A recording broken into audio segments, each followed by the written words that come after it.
తెలంగాణలో ఏడాది పాలనలో కాంగ్రెస్ ప్రభుత్వం సాధించింది ఏమీ లేదంటూ కేంద్ర మంత్రి కిషన్ రెడ్డి విమర్శించారు.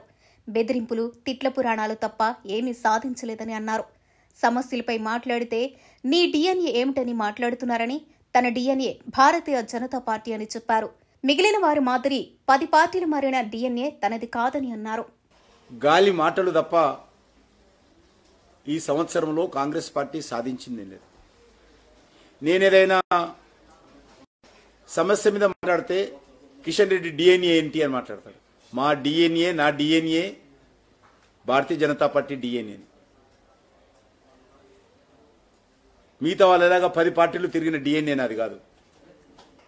ఈరోజు భారతీయ జనతా పార్టీ తరఫున కాంగ్రెస్ పార్టీ వైఫల్యాల మీద 1వ తేదీ నుంచి 5వ తేదీ వరకు రాష్ట్ర వ్యాప్తంగా మేము కాంగ్రెస్ పార్టీ వైఫల్యాలను వివరించేటువంటి ప్రయత్నం చేస్తాం.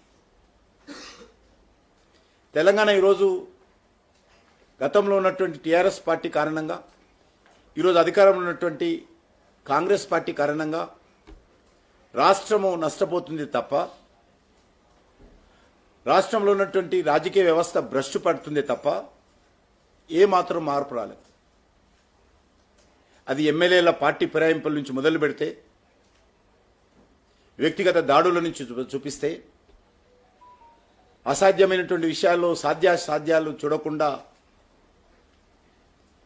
ప్రజలను మభ్యపెట్టే విషయంలో కూడా ఈరోజు 2 పార్టీలకు తేడా లేదు. ఈ 2 పార్టీలు ఒకటే. ఈరోజు గతంలో కాంగ్రెస్ పార్టీ రాజశేఖర్ గారు ఉన్నప్పుడు టీఆర్ఎస్ ఎమ్మెల్యేలను చేర్చుకున్నాడు. కేసీఆర్ ముఖ్యమంత్రి అయిన తర్వాత కాంగ్రెస్ ఎమ్మెల్యేలను చేర్చుకుని మంత్రి పదవులు చేశారు. ఈరోజు మళ్ళీ కాంగ్రెస్ పార్టీ అధికారంలోకి వచ్చిన తర్వాత రేవంత్ రెడ్డి గారు టీఆర్ఎస్ ఎమ్మెల్యేలను చేర్చుకుని పార్టీ ఫిరాయింపుల చట్టానికి తూట్లు పొడుస్తూ ప్రజాభిప్రాయాన్ని పూర్తిగా కాలరాచేటువంటి ప్రయత్నం చేస్తాం. 100 రోజుల్లో అమలు చేస్తామన్నటువంటి హామీలు ఏవి కూడా ఇంతవరకు అమలు జరగలేదు. తూతూ మంత్రంగా అమలు చేసినట్టు నటిస్తున్నారు. కానీ ఈరోజు ప్రజల్లో అన్ని వర్గాలు, ఇటు నిరుద్యోగులు, ఏదైతే రాహుల్ గాంధీ, రేవంత్ రెడ్డి గారు హైదరాబాద్లోని అశోక్ నగర్ లైబ్రరీ దగ్గరికి వచ్చి ఆ రోజు అనేక రకాల మాటలు మాట్లాడారు.